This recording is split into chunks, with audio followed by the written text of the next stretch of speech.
The Forward Together Project is a Langston University initiative supported by generous grant contributions from Inasmuch and the Kirkpatrick Foundations.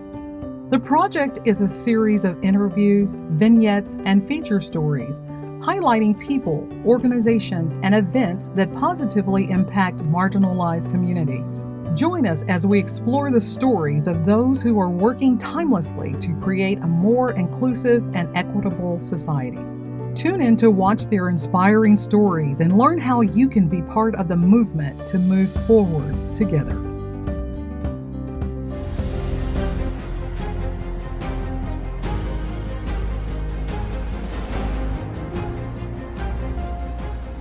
Thank you for joining us today as we embark on the heartfelt journey through the experiences, sacrifices, and tireless dedication of our Oklahoma veterans. We will look at some inspiring stories of those who served our country, from the battlefields to the return home.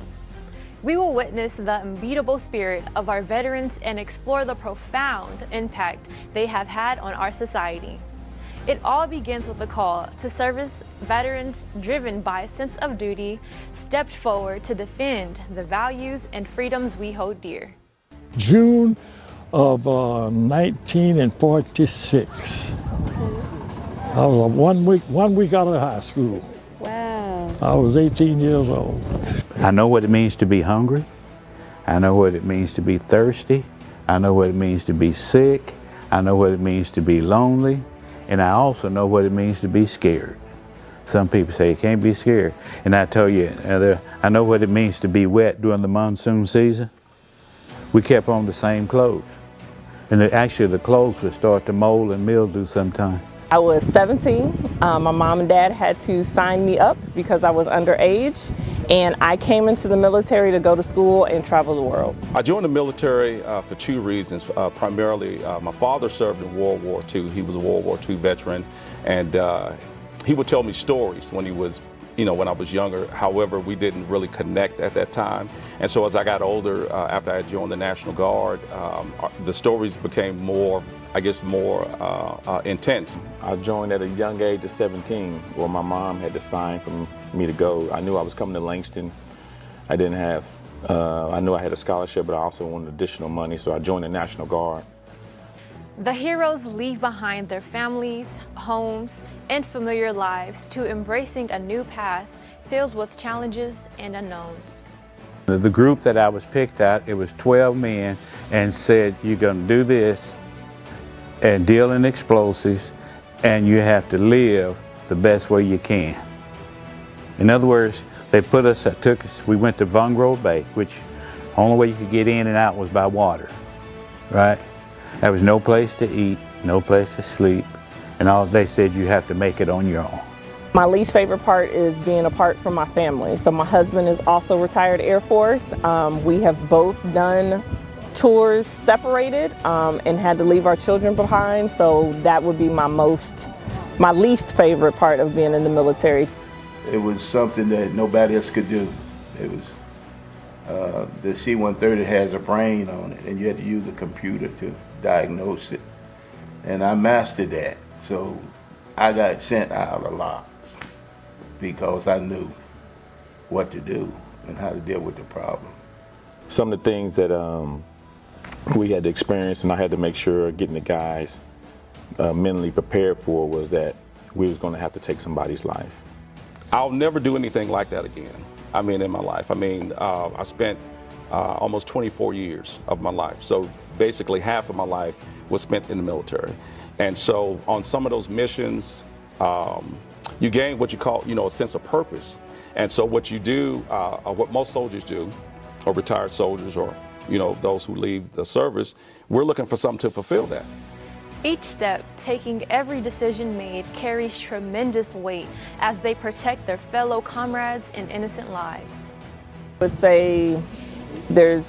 would say there's no fun part of a tour because war is involved, so I wouldn't say war is fun or the reason for it. We had small fights before we got to the Battle of Karbala. The Battle of Karbala is one of the biggest fights that you can read about in the war. My company was the one that was really significant in that time, but During these small fights, you have young Iraqi children walking up to you, 10 years old. And as Americans, you know, we're supposed to protect women and children, right? So he's walking up to us, he's crying, and I'm asking my interpreter, what is he saying to us? And he's saying, you know, he has a bomb strapped to him. And he's saying that they have my mom and my family hostage, and they told me if I don't walk up to you all with this bomb on, they're going to kill my family. The battle doesn't end on the battlefield. Veterans return home forever changed. During that fight, we lost a soldier, and he was a well-known soldier named Larry Brown. And it was really, really tough on the whole company because he was a star athlete for us, you know, because, you know, our company would always have, you know, tournaments, basketball tournaments, and he was the star. In fact, he wasn't really supposed to be over there in Iraq. But I made the decision to take him, and this is what I deal with every day for the rest of my life, because Larry only had 9 months left to serve. Take your time.